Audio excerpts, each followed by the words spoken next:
play Fleet the Dice game. This is a roll and write that was released in 2018. But before we get started, don't forget to hit the subscribe button and the notification bell because board games are awesome, and that's what we do here at Legends of Nirvana. Is that what we do?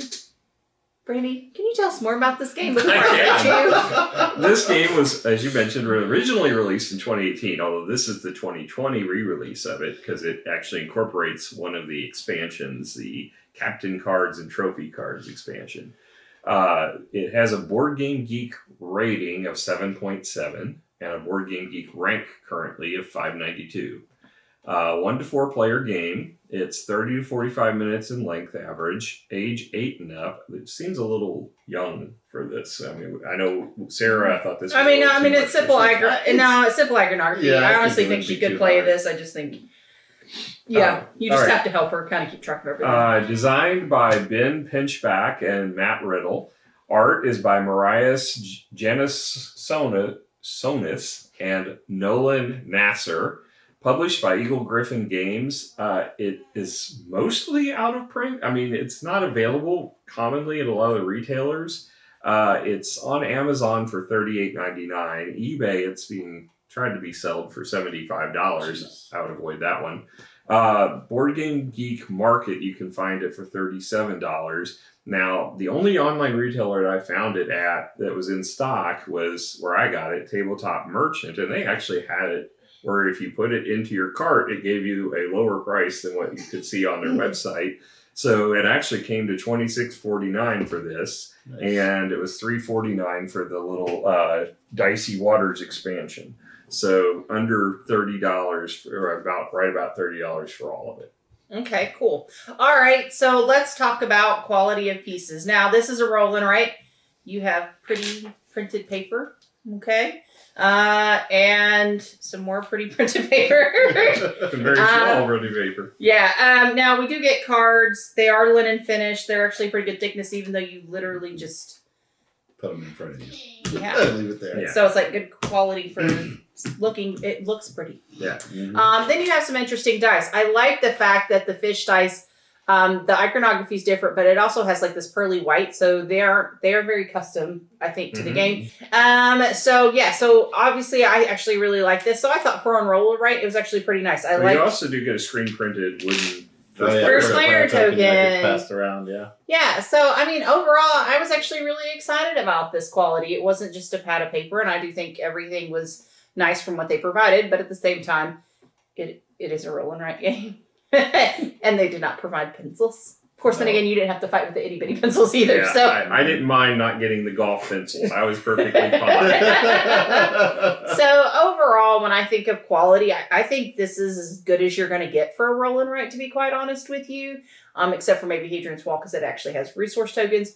So I'm thinking about an 8 for quality, just because this is as good as you're going to get, but there's nothing really. Yeah, I mean the only thing better you can do with a roll and write is to have the laminated sheets. But hey, that's. I mean, So I'm good with an 8. What about you guys? I mean, the card stock isn't. I mean, I guess it does have a little. It is linen. It's very nice. Yeah, I guess so. I'll go with an 8. I was going to go like 7.5, but I'll go an 8. Yeah, as you were talking, I was thinking 8. Yeah. Okay, perfect.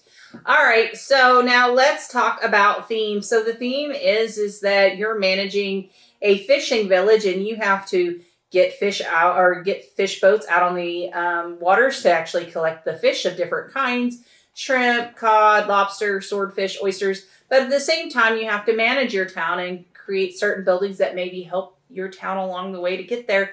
And obviously, at the end of the game, you want to be the best fishing village or fishing town. You do get, so overall, I thought it was great. It's a cute little fishing game. We've only seen like one other fishing game that I can recall. I don't remember what it was, but I liked it too. I just like building towns and stuff and building marketing. So I like it. What about you guys? What did you think? I personally think the theme is it's good fitting for this game. The one thing that I thought was odd is the backstory in the rule book, and you wouldn't have known this because I didn't read the rule book to you.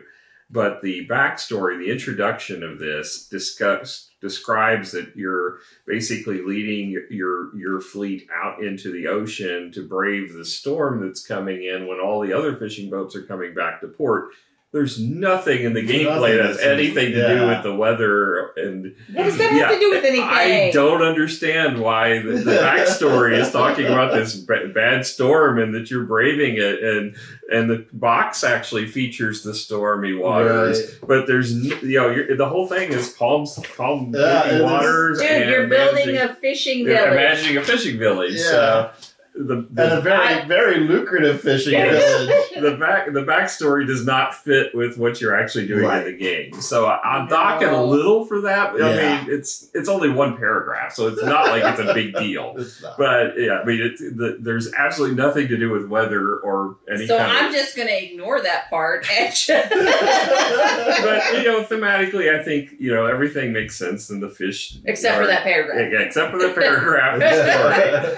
I think they wanted to make it a little more dramatic, I guess, because there's not a lot of drama in collecting fish icons. No. So, I mean, thematically, I think it's a good theme for the setting you're in, and it makes sense. And the different actions you take, I do believe, very loosely tie back to what the outcomes are that you get as far as like collecting coin and all that. The only thing that doesn't make a lot of sense to me is that you go to market and sell your fish, but you don't sell your fish. So they stay on your boat. Well, I think of the boat. I think the boat is like permanent. Like I put a boat. The boat's going back and forth. I increased its capacity somehow. Like this is what it's bringing in each time it's going out, right? Because it found a good spot, like it knows where it's going. That's what I was thinking too. So I'm just pretending that that's how it's working, and that's how it works. Yeah, I think the theme is right on par, and it makes sense. You're fishing. I also like that some of these fish are even harder to get because when you're fishing, not all fish are equally easy to obtain, which we'll get into a little in gameplay. But with that, I think. I mean, just on theme, I think probably an 8.5. I like the theme. I think they did. Yeah, I'm actually right there with you. I'm going to give it an 8. I thought this was very eye-catching. The actual and art. This is where we include theme. I was like, this is a pretty paper. This makes sense to me. I really kind of like that. So I'm with an 8. I liked the theme. I liked the getting on the boats. Like I said, I love economic building games. So this one I really, really liked. What about you? Yeah, I thought the way the pages fit together was nice. Where you did make a panorama, and it's reminiscent of Hadrian's Wall with the 2 sheets. Yeah. It's not quite as sophisticated, but as far as the look of the game, I think it's good. I'm not sure. I'll probably give it a 7.5. I don't think I'm quite at an 8 level with it, but I think it's a solid theme. Okay, so now let's talk about the rulebook. So the rulebook's pretty small and short. It's 12 pages long. It is very small font, so I had to go squinty-eyed with my bad eyes being old. But it's a pretty simple book to read through and understand what you're doing. The only problem with it that we found was that the star actions in the game kind of give you a wild that you can apply to most places on the board. Yeah. But it says you can apply them anywhere in the star section. And then as you go through the other sections, each individual section might say, oh, you can't play a star here. Or you can't play a star here. Instead of summarizing all the places that you couldn't play stars, they just said you can play them anywhere. I wish they would have put a star. Yeah, it could have been somewhere giving you some kind of indication where it is and isn't okay to play stars. There is one place I think on there that does say you can't use a star. Or maybe I'll even be that one. I was thinking, oh no, there isn't. This doesn't say it. But right. there's nowhere on here that it tells you that. But in the book, there's just notes periodically say, oh, you can't use a star here. It would have been nice to just put that where the star section was. So, most of these have little boxes, and the places that you could play them, they should have had these boxes being slightly different. Because you have the licenses, which are yellow, which you don't play stars at. And it feels like these light blue boxes, if all these were consistent, then you could just say light blue boxes you can use Yeah. stars on. And I think that would have been helpful. Yeah, because that was really the only complexity we saw on this, where it was like, well, where was it that it said that? And, there wasn't one place. You had to kind of sift through.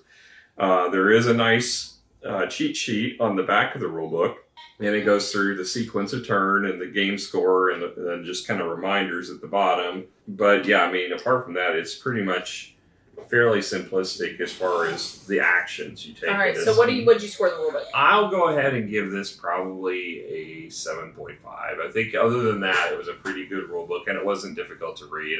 I should point out there's also the Dicey Waters expansion has just a one-pager, because it's basically the same rules, just giving you a different action you can do.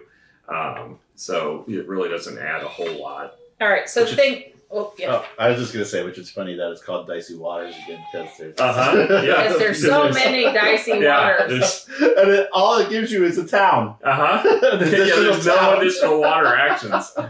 So yeah, but going back to the whole theme of the water being all choppy and stormy, and crazy. No, it doesn't make any sense. All right, so the thing I really liked about these sheets is here at the bottom, it actually gives you for each round what you can do, and then you can mark them up as you go along, so you can just kind of keep track of where you're at. Or you can wait until after you're 3 rounds later and realize you haven't done it and fill it all up like I did most of the time. I didn't do that. I actually kept up with it pretty good because I wanted to make sure I knew what the fishing rounds were, so I could mark them off to see how close I was. Is that why you kept asking where we at? Well, there was twice. Listen, I got distracted. Sarah kept coming and talking to me. She forgot to look at the bottom of the page. Listen, no. What it is Sarah was showing me all of her really cool stuff. She got a great report card. All right. So, anyway, so I really actually did appreciate that as well. So basically that will round you, tell you exactly what you need to do. So first, you start a new round. You'll mark off the round box. Then you go into the boat. So the boat is whoever has the first player token will end up rolling the number of players plus 1 dice. You roll all of those, and then you start Well, you rolled the wrong dice, but yes. Well, I just grabbed 5 dice. Okay, there's two types of dice. There's boat dice, and then there's building town dice. All right, so basically I'll take a shrimp because that's cool. You'll want to take a shrimp, trust me on that one. I'm taking the other shrimp just because I never got to take them during the game, so I thought it'd be a good time to take one. All right. I'm not going to take a shrimp because there are no more. Do you want coins or a swordfish? Swordfish? I'm still trying to figure out so how you kill your coin. shrimp. I'm still trying to figure out how you caught coin while you were fishing. But well, you caught like an extra big fish. You had a magnetic hook.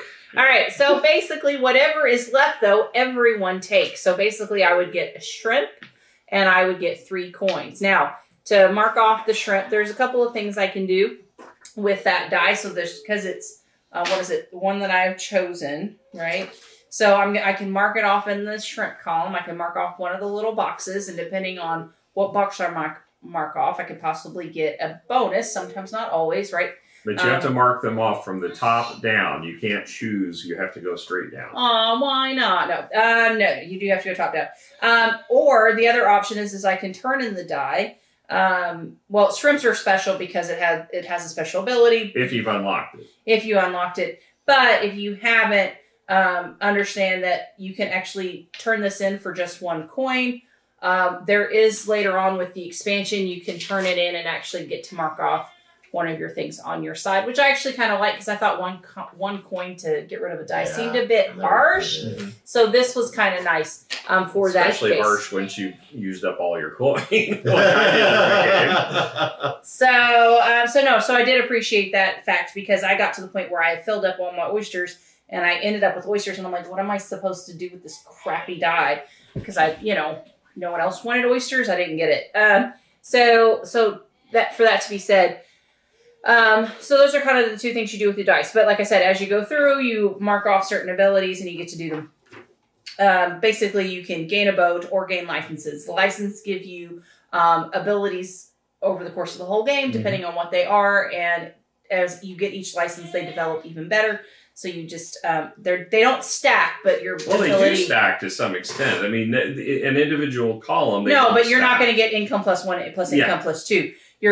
It gets upgraded, right? So That's what I mean. You don't want someone to say, "Oh, I get 6 income when I have the full row." No, but that was nice combos you could get from getting a boat unlocked, and then that gave you more capability of storing fish, and then fish. But you get a boat that pays you coin, which then gets you a star, which then lets you trigger. Blah, blah, blah. It's like upgrade. It's like renegotiating your contract, right? So yeah.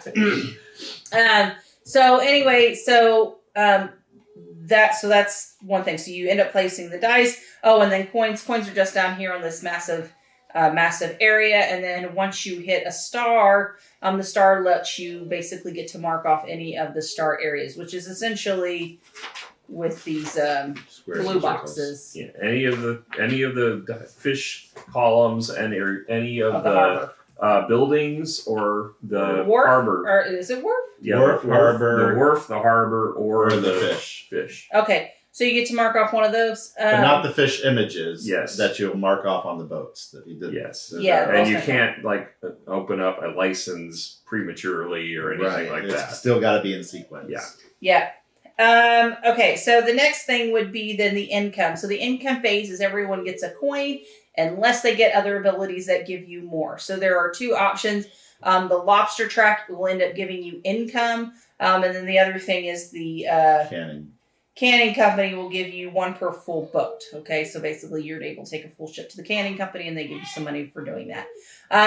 So the income, the most, I got 3, and that's the most I got. But to be fair, I won the last round because I focused on fishing, or last game because I focused on fishing, where I maxed out all my money and ran out to the point where I couldn't get income whenever I was in the first game. The second game, the nice side effect of the buildings on the expansion is that you can actually store fish as victory points, which once you've capped out your money, you could just throw them all over there. Now, I got a quick question for you. What was your score? Not as high as yours, but close. I was second. Well, what was it? 128. So basically... On the second game? Yes. So you got to remember, I got 5 points for having the least amount of money that go around. Yeah. So that would have... It would have been right in line. 131, yeah. So it was pretty close. So there is 2 cards I forgot to mention at the beginning of the game. One is the first to do something. The second one is almost like a catching mechanism to have whoever has the...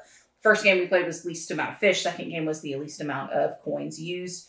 Personal player powers. So you get to have starting track. So this one gives me the first 3 shrimp off the track, as well as a building already in play. So everyone gets something different. And getting first 3 of one of the fish is good because it unlocks a license and a boat. So you get to start with a boat and a license. Now, in the original 2018 release, you didn't have those cards. And what you did was everybody rolled a die, and whenever the die came up, you got the first 3 tick marks for that. So the cards were an expansion that was then added to the 2020 release as part of the base. Well, I think that's actually good. That way not everyone ends up with the same thing. So going back to turn order, so you take the income phase, which I said the most I had was 3, so don't feel bad if it's low.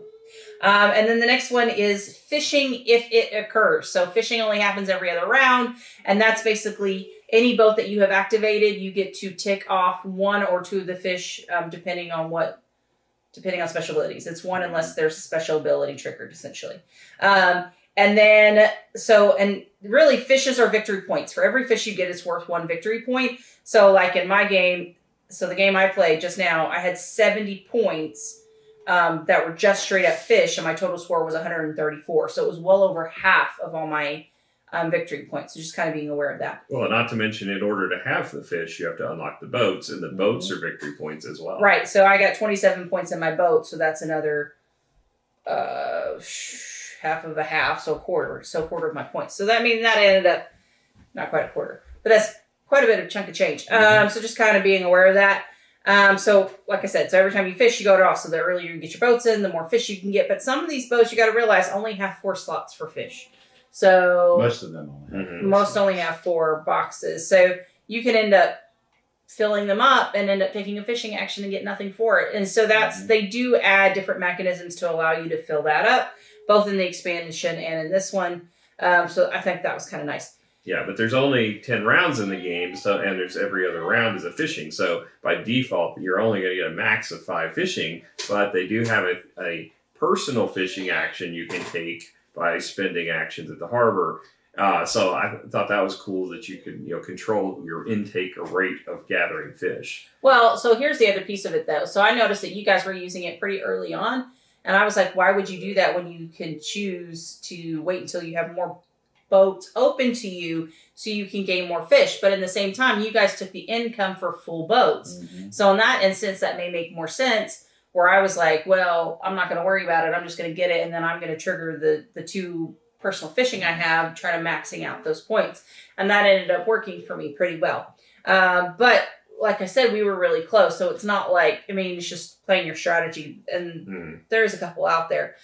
So it was mentioned fish. And the last one is the town. So the town dice, so you get, like I said, the number of players +1. But you're going to have the number of players in town dice, and then the extra one is going to be another fishing die. Okay, so you're going to end up rolling.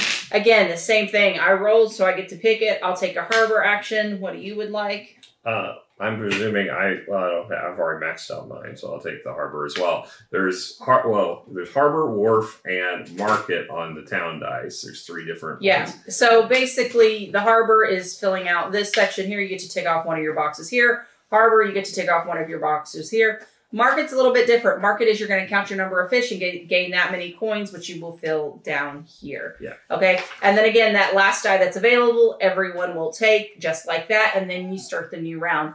After 10 rounds, you add up all the victory points, and therefore you'll end up having the winner. I don't know what the tiebreakers are. None of us were that close to really. It could happen. Read the rulebook. Yeah. The harbor gives you specialized boat abilities, whereas the wharf is giving you buildings that give you either perks during the game or in-game scoring. When we played just the base game, I found the buildings to be a little weaker, but just because it took a lot to build them, but you didn't gain the benefit till, you took several actions to unlock them. And it felt like that strategy was a little weaker as opposed to getting the fish and getting the coin and getting the boats. Oh. I think there are definitely certain buildings that are definitely more beneficial early on. But not all the buildings are that way. Yeah. I think the add-on of the expansion made the buildings more powerful. So I did like that. I felt more balanced with the expansion, I felt like. Because the aquarium? Well, I think it's not just the aquarium. Each building, it seemed like, contributed to different strategies. Because, like I said, the fish market thing that helped me on the coin strategy. You guys got benefit out of the one that lets you change, the fish to being king crabs. Yeah, no, absolutely. I don't think I would want to play this without the expansion, to be quite honest with you. I think it's definitely worth it's definitely worth $3.50. The only thing is it's a very thin pad, so you're going to run out of those really quick, and they're not in print, so you're going to probably want to make copies. We'll laminate one. Yeah, laminate a few of them. Oh, yeah, that's a good idea. You can laminate all of this so you can mark them off as you go. I just don't know how well a dry erase is going to work with your hands going across. That's the only concern. If you wipe it and forget it, that's a real problem. Yeah, that's true. Yeah, then they need to sell printable copies. I don't know what to say. I'll buy the PDF file, whatever it takes. Put a PDF in with the. Well, you can scan these in color. They're not the greatest. It's not that hard. Yeah, so if there's options out there, just don't use your last one. Yeah. And they are front and back, so they are front and back, so that's helpful. Overall, let's give it a score, guys. I really enjoyed it. The fact that we played it twice in one go, because I was like, this was nice. So, I think, I don't know. What do you think? What are you guys thinking? I don't think it's as strong as Hadrian's Wall. No. But it is a more advanced game. It has a lot more to it.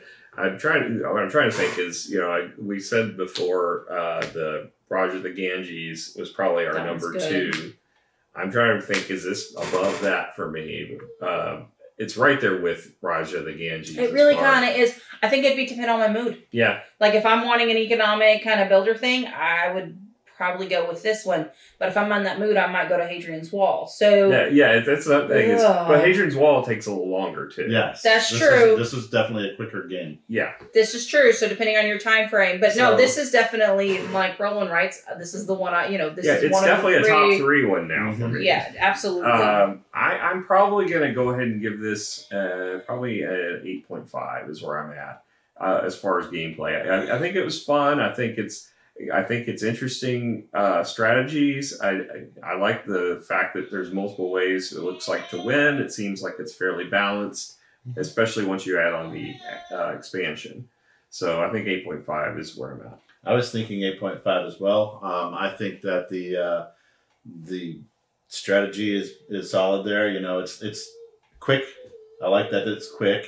That it doesn't take long to play, and it's an enjoyable game. Yeah, it's quick, but it still has meat to it. Yes, yeah, and that's the thing is a lot of times you get in these quick games and you're like, well, that was kind of a waste. Like I sat down and was trying to play a game, and then it just was over. Yeah. So I felt like this one, it's quick, but yet there's still some. Yeah, and you're accomplishing your goals. Right, yeah, it's still meaty. I kind of feel like it's missing an event weather deck now. It needs that, because, they keep pointing out weather in this. It seems like we need to make one. That'd be perfect for this. That would be great. If it's, flip it up. Oh, shiny weather. If you're fishing this round, gain an extra, fish for every 2 boats or something like that. Yeah. And then, it's storming. It would be really sad as the round you're not fishing, you get the sun up, and then the round you're fishing, you get the crappy weather. Like, that could end up being a lot of... Well, it could be,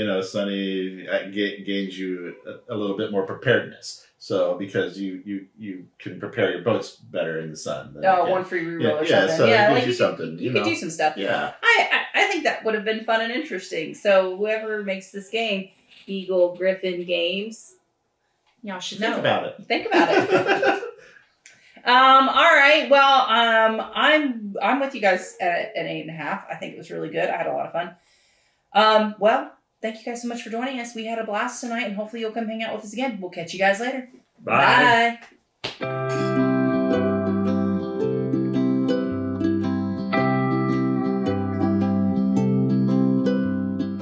All right, Randy, can you tell us more about this particular game? I could if I had the sheet instead of moving it over there. I'm not doing it again! Blooper. Hello? I'm not... Oh, my gosh. I was on a roll. I did good. You did. That's why you'll do it even better this time. No. Are you ready? Are you prepared? I don't know. Do you have everything? Do we need to... I don't think I have everything. I'm pretty sure I'm missing a few parts. Obviously. Hello, everyone. Today we got to play Fleet, the dice game. This is a roll and write. But before we get started, don't forget to hit that... Your fault! Your fault! Take 3.